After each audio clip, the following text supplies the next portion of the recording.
Aleluia. Diga para a pessoa que está do seu lado: nunca abra mão de ser cheio do Espírito Santo. Nunca abra mão de ser cheio do Espírito Santo. Nunca abra mão da unção de Deus na sua vida. Aleluia. Porque exatamente a Assembleia de Deus é hoje a maior igreja pentecostal do mundo, porque os seus obreiros sempre foram homens cheios do Espírito Santo. Eu me lembro do meu querido pastor presidente, pastor José Wellington Bezerra da Costa. Outro dia, numa reunião de obreiro, ele disse: queridos, veja a dependência que o obreiro da Assembleia de Deus tem tanto do Espírito Santo. Pastor João, ele disse: olha, algumas igrejas aí que, por exemplo, não crê na atuação do Espírito Santo, eles têm muitos diplomas, eles têm pelo menos letra para dar para o povo. Mas e nós, né, que já não temos letra, se faltar unção do Espírito Santo, vai sobrar o que para dar para o povo? Porque mesmo quando você não tem letra para dar para o povo, mas a unção supre toda deficiência. Aleluia. Você pode não ser um catedrático, não pode ser um especialista em retórica, em oratória, em homilética, em hermenêutica, em exegese, mas se você tiver a unção do Espírito Santo, isso faz toda a diferença. Aleluia. Exatamente, queridos e amados irmãos, nós compreendemos perfeitamente a importância da reforma protestante. Aí, queridos e amados irmãos, nós compreendemos, queridos, que faltou uma simples coisa para que a reforma fosse mais completa, porque os nossos reformadores ainda continuavam sendo cessacionistas, eles ainda continuavam dependendo a teoria cessacionista, que os dons espirituais cessou quando se encerrou o cânon sagrado. Nós louvamos a Deus pelos 5 solas da reforma protestante. Louvamos a Deus pelo sola fide, somente a fé, pelo sola gratia, somente a graça, pelo sola Cristo, somente Cristo, pelo sola escritura, somente a escritura, pelo sola deu glória, somente a Deus a glória. Mas faltou o solo Espírito.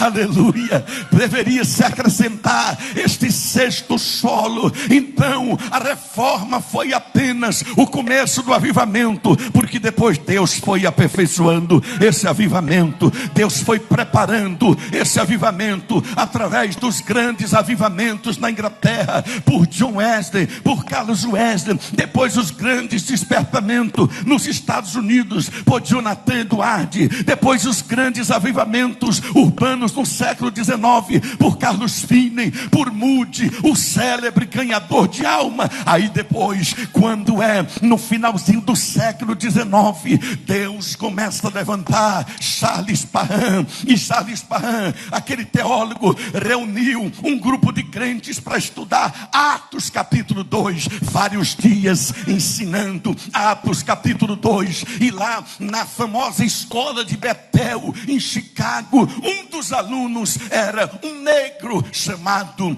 William Joseph Seymour.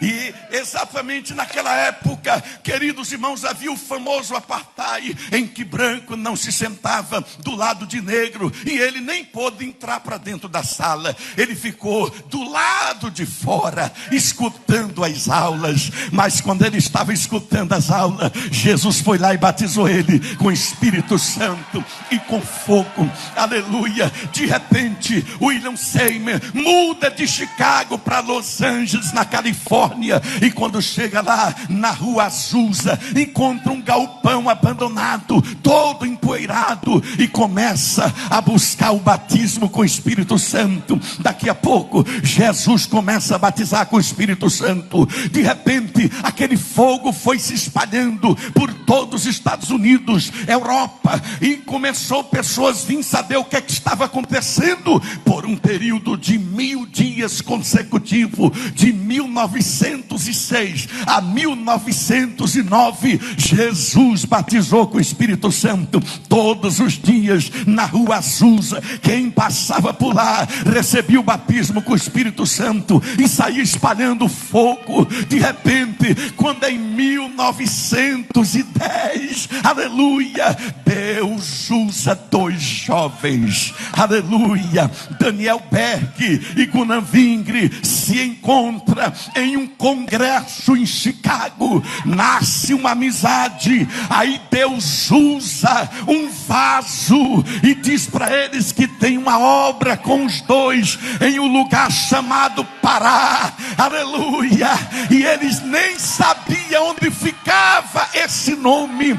De repente eles foram procurar uma biblioteca, foi procurar lá no mapa e descobriu que Pará fica no Brasil, aleluia. E agora eles não tinham dinheiro para comprar a passagem. De repente Deus usa um irmão que dá para eles o dinheiro da passagem e eles embarcam no navio Clemente com destino a Belém do Pará. E passou, queridos e amados irmãos, 14 dias de viagem. E quando é em 19 de novembro de 1910, eles chegam em Belém do Pará, aleluia, procura uma igreja batista e de repente, quando recebe a oportunidade, Atos 2 neles, aleluia. De repente, queridos irmãos, Celina de Albuquerque é batizada com o Espírito Santo e com fogo, aleluia. Aí eles expulsam aquele grupo de crentes, aí eles vão para um outro lugar, alugam um salão, inicia a missão apostólica.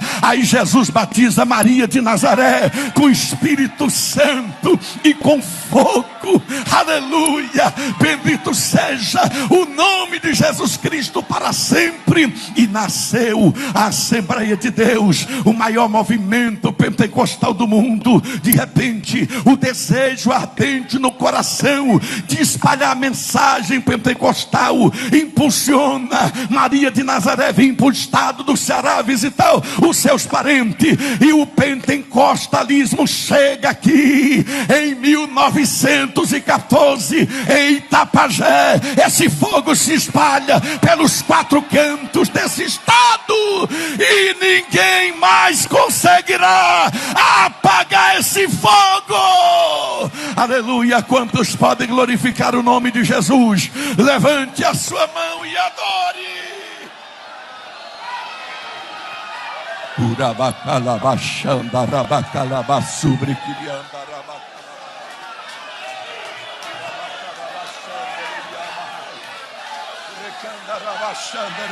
rabacalabachanda. Quem não é batizado com o Espírito Santo recebe o dom de línguas aí agora. Abre a boca e fala em novas línguas. Abre a boca e fala em novas línguas agora.